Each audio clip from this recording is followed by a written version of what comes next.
Hello, this is Dilip Sutard with another video lecture. Outlines for today's lecture: brief introduction of unit number 5. Unit number 5, factorization, HCF, LCM, simplification and square roots. Unit number 5 जो है उसका ये title है और unit number 5 class matric mathematics का it is a lengthy chapter, it is a lengthy unit. उसमें there are 14 exercises और ये जो 14 एक्सरसाइजेज है वो बेसिकली जो हमारा टाइटल है उसमें जितने पैरामीटर्स है उसके हवाले से एक्सरसाइजेज है. There are 7 exercises related to factorization. There are 2 exercises related to HCF. There is one exercise that is related to LCM. There are 2 exercises related to simplification and also there are 2 exercises related to square roots. यानी कि ये जो 14 exercises है which are according to the title. तो सबसे पहले हम check करते हैं ये फैक्टराइजेशन जो है वो बेसिकली है क्या और अलजेब्रिक एक्सप्रेशंस जो है उनके फैक्टर्स जब हम फाइंड करेंगे तो फैक्टर्स फाइंड करने के मेथड कितने हैं. फैक्टराइजेशन. अब फैक्टराइजेशन सिंपली है क्या? Factorization is the process by which we will find the factors of an algebraic expression. Algebraic expression जो है उसके फैक्टर्स जो है फाइंड करने के लिए जो प्रोसीजर है, जो मेथड है, that is to be said as factorization. अब फैक्टराइजेशन के हवाले से there are basically 7 exercises. Exercise 5.1 से लेकर 5.7 तक ये जो 7 एक्सरसाइजेज है these are related to factorization. अब फैक्टराइजेशन जो की जाएगी अलजेब्रिक एक्सप्रेशन की, we will find the factors of algebraic expression.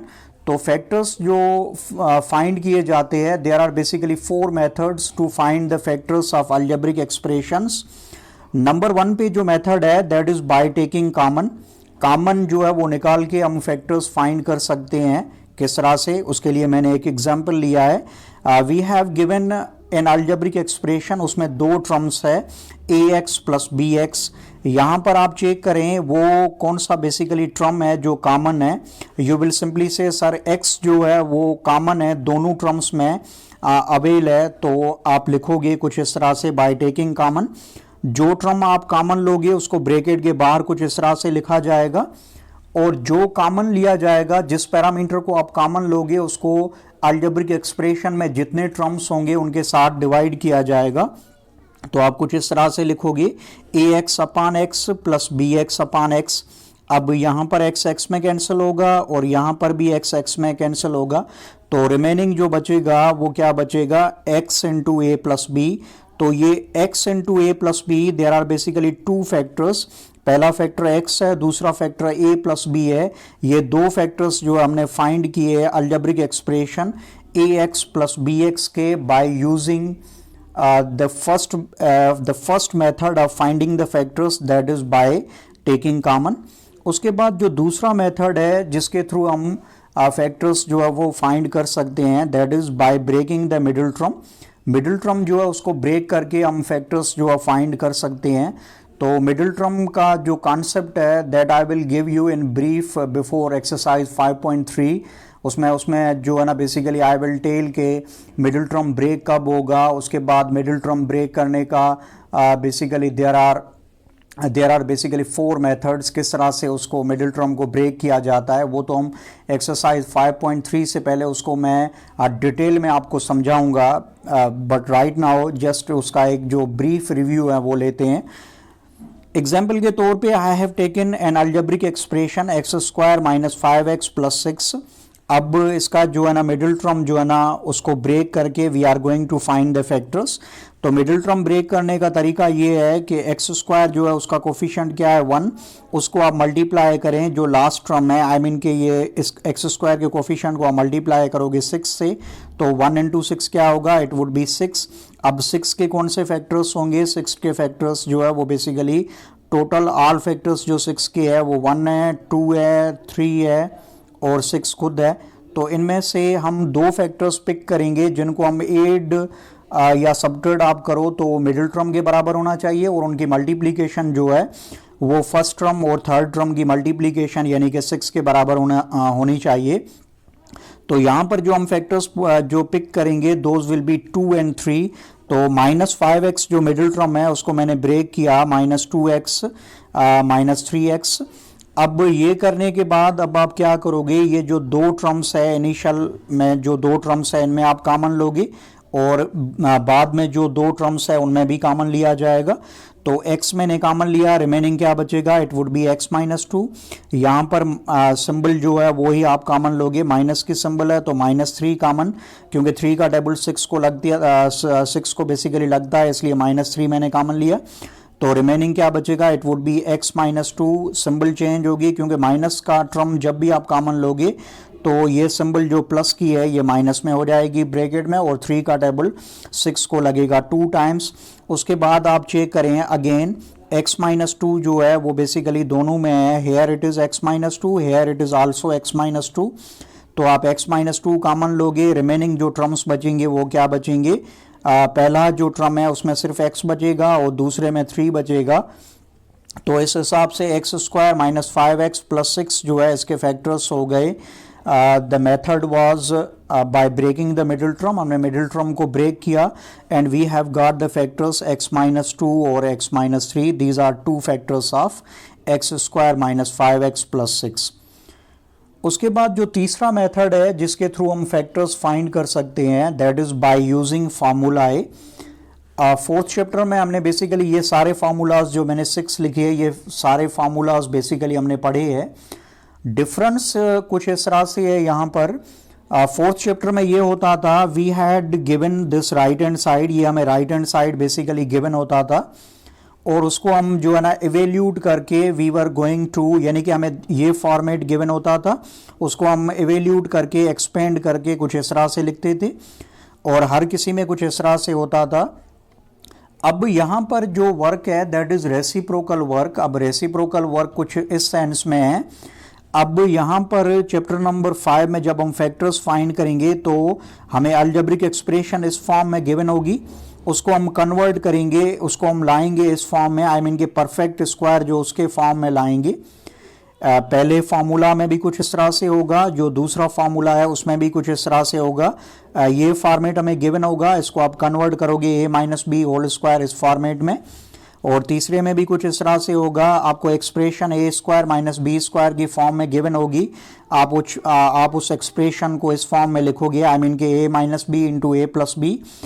और जो रिमेनिंग फार्मूलाज है उनमें भी कुछ इस तरह से होगा, यानी कि हमने जो फोर्थ चैप्टर में जो वर्क किया था उसके रेसिप्रोकल वर्क होगा। And we will use these 6 formulas to find the factors of algebraic expressions. हर एक्सरसाइज में डिफरेंट फार्मूला यूज होगा। किस तरह से, जब मैं एक्सरसाइज स्टार्ट करूंगा उससे पहले we will focus on the formula, उसके बाद जो अलजेब्रिक एक्सप्रेशंस होंगी उनके बेसिकली हम फैक्टर्स फाइंड करेंगे by using all these 6 formulas. उसके बाद फोर्थ जो मेथड है of finding the factors, that is by using remainder theorem. अब रिमाइंडर थ्योरम जो है वो हम यूज कर सकते हैं in order to find the factors, और रिमाइंडर थ्योरम सिर्फ एप्लीकेबल है इन दोज केसेस जब हमारी अलजेब्रिक एक्सप्रेशन जो गिवन हो that must be A polynomial, यानी कि जब हमारी पोलिनोमियल एक्सप्रेशन होगी फिर उसकी डिग्री कुछ भी होनी चाहिए, 5 होनी चाहिए, 6 व्हाटएवर सो। तो जब पोलिनोमियल गिवन होगी तो उसके फैक्टर्स हम रिमाइंडर थ्योरम जो है उसके थ्रू भी फाइंड कर सकते हैं। ये एक्सरसाइज 5.7 में बेसिकली हम सीखेंगे, we would have given polynomials और उनके फैक्टर्स हम फाइंड करेंगे बाय दिस, आई मीन के बाय यूजिंग रिमाइंडर थ्योरम। उसके बाद जो टाइटल है फैक्टराइजेशन के बाद HCF है।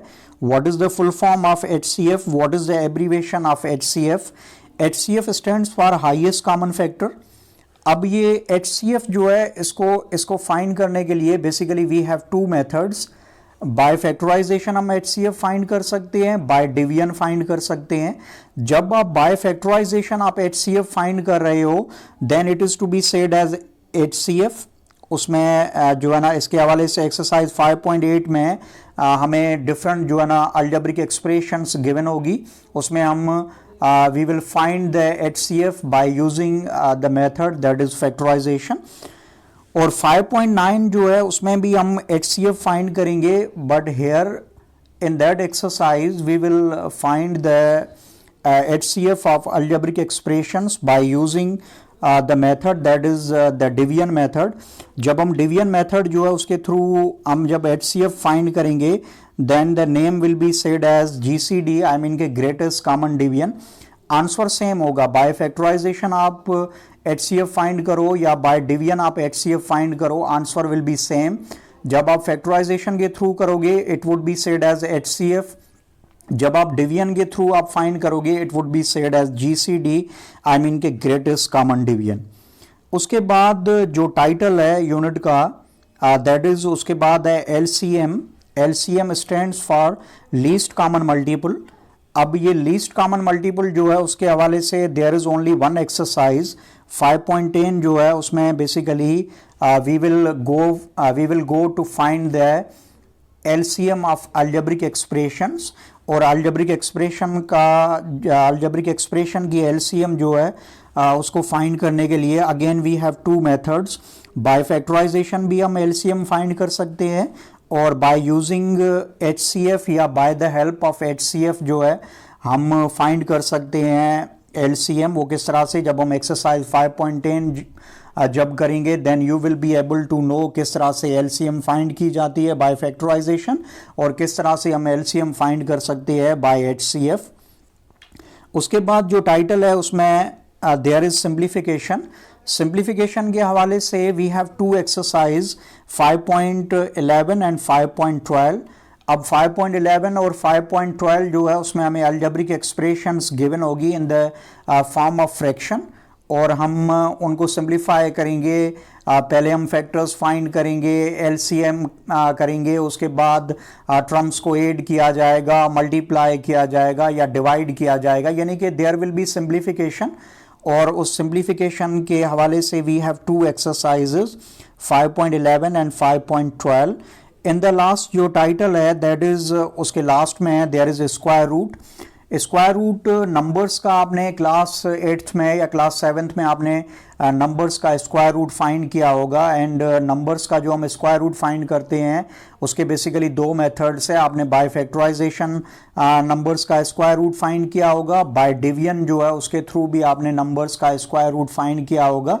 तो सिमिलरली यहाँ भी कुछ इस तरह से है, यहाँ पर नंबर्स के बजाय हमें अलजेब्रिक एक्सप्रेशंस गिवन होगी और उन अलजेब्रिक एक्सप्रेशंस का हम स्क्वायर रूट फाइंड करेंगे. और स्क्वायर रूट फाइंड करने के दो मेथड्स है जो नंबर्स में वही सेम यहाँ पर है. By factorization we can find the square root of algebraic expressions, also we can find the square root by second method that is by division method.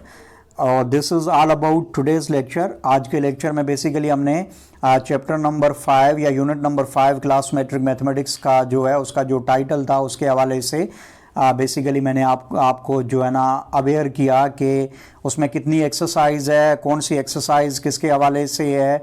And this is end of the lecture. मैं उम्मीद करता हूँ आपको समझ में आ चुका होगा. Thank you for watching. Thank you so much.